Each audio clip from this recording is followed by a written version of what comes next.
Hi, tonight I'd like to do an example of a titration problem. This titration is very similar to the one that we're going to do in laboratory.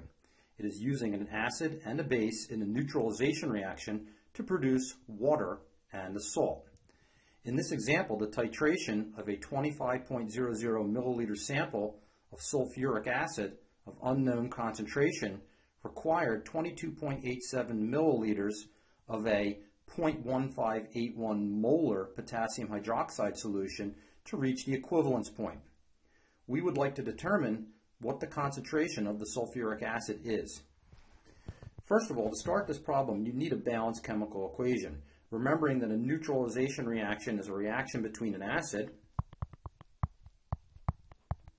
in this case sulfuric acid, and a base, potassium hydroxide,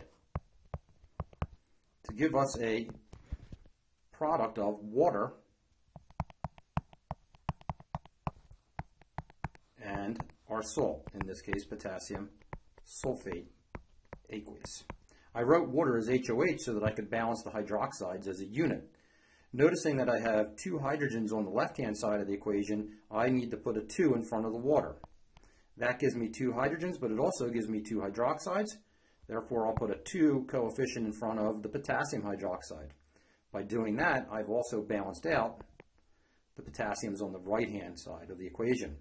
Now I clearly see that it is a 1:2 stoichiometric ratio between the sulfuric acid and the potassium hydroxide.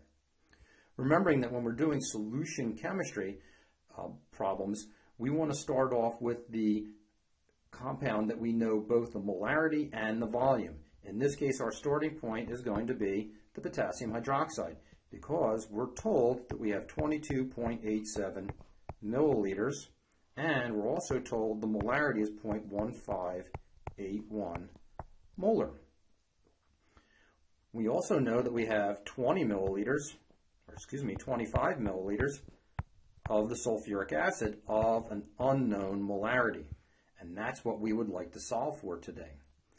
So starting off with the potassium hydroxide, knowing that I need to get right into liters, I'm going to start with the 0.02287 liters of potassium hydroxide and multiply that by the molarity, 0.1581 moles of potassium hydroxide per 1 liter. At this point in the problem, I am now in moles of potassium hydroxide. The centerpiece of my problem needs to be the stoichiometric ratio.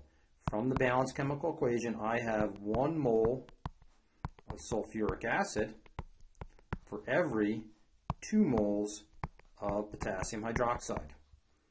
Now, moles of potassium hydroxide cancel out, and that will give me the moles of sulfuric acid. So in this case, after I did the math, I got 0.001807 moles of sulfuric acid. Recall that molarity, big M, is equal to moles of the solute divided by the liters of solution. So in this problem, I know now that I have 0.00187 or 1807 moles of sulfuric acid, and I'm told at the start of the problem that I have 25 milliliters or 0.02500 liters. Now I can actually do the division here and get the molarity of the sulfuric acid, and the molarity turns out to be 0.07231 molar sulfuric acid. I hope you found this example helpful.